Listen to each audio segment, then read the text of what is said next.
नमस्कार मित्रों।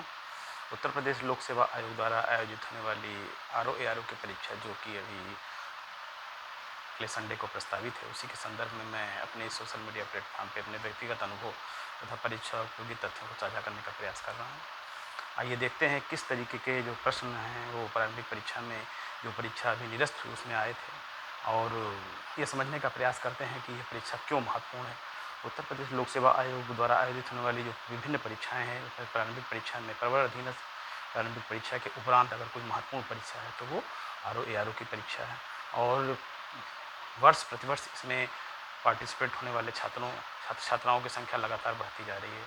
पिछले वर्ष भी अत्यधिक इसमें छात्र थे, इस साल भी प्रत्येक जिले में सेंटर इसका बनाया गया है। अब ये परीक्षा इसलिए महत्वपूर्ण हो जाती है क्योंकि इस परीक्षा में सफलता प्राप्त करने के उपरांत जब आपकी नियुक्ति होती है, उसके बाद उपरांत सचिवालय में सीधे आपको कार्य करने का अवसर प्राप्त होता है, और इसमें प्रमोशन के भी चांसेस बहुत ज़्यादा हैं।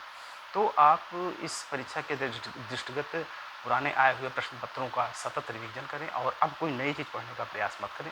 उत्तर प्रदेश विशेष के प्रश्न और हिंदी के प्रश्न, क्योंकि हिंदी का भी इसमें एक प्रश्न पत्र होगा, निगेटिव मार्किंग के साथ होगा, तो हिंदी के प्रश्न पत्र में जो वन वर्ड्स हैं उसको भी आप गलत ना होने दें, ऐसा प्रयास करें कि वो सही ही हो। तो इसके लिए पुराने प्रश्न पत्र जो हिंदी में आते हैं, आए हुए पुराने प्रश्न पत्र हैं उनको देखें, और किसी एक स्तरीय बुक को लेकर के उसमें जो कलेक्शन है उसको लेकर के उसका अध्ययन करें, क्योंकि इस प्रकार जब आप अध्ययन करेंगे तो आपके लिए प्रारंभिक परीक्षा में आए हुए प्रश्नों को हल करने का जो एक वो है मानक है, वो एक निर्धारित हो जाएगा, आप आसानी से उसको हल कर लेंगे।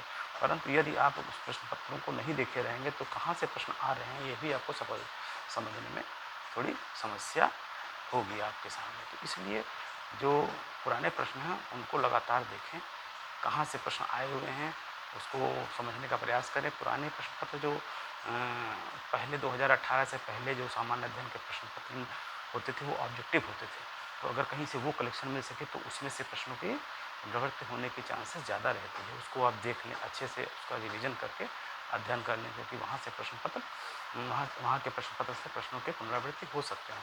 और समसामयिक में विशेष ध्यान दें। निगेटिव मार्किंग है तो उन्हीं प्रश्नों को दर्ज करने का प्रयास करें जो कि आप पूर्णतः जानते हैं, जिसके बारे में आश्वस्त हों।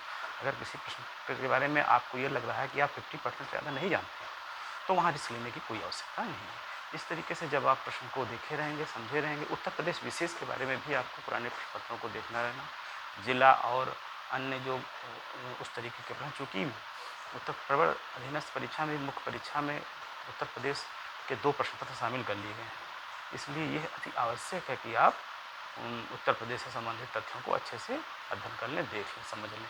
तो इस तरीके से अब मैं अपने इसमें व्यक्तिगत अनुभव को साझा करने का प्रयास ये कर रहा हूँ कि कुछ प्रश्न ऐसे हैं जो सदैव आते रहे हैं प्रारंभिक परीक्षा में, पुनरावृत्ति होती रही है।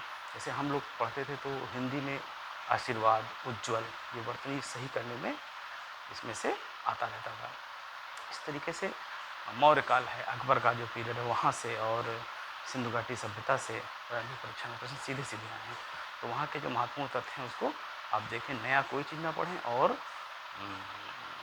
प्रतिदिन कुछ ना कुछ पुराने प्रश्नों को आप हल करें। समसामयिक, जनसंख्या नगरीकरण, उत्तर प्रदेश विशेष पे ज़्यादा फोकस करें। तो इस तरीके से मैं अपने इस वीडियो को यहाँ पर विराम देता हूँ, और फिर आने वाले समय में कुछ नए अनुभव को मैं लेकर के साझा करूँगा इसमें। धन्यवाद मित्रों, नमस्कार।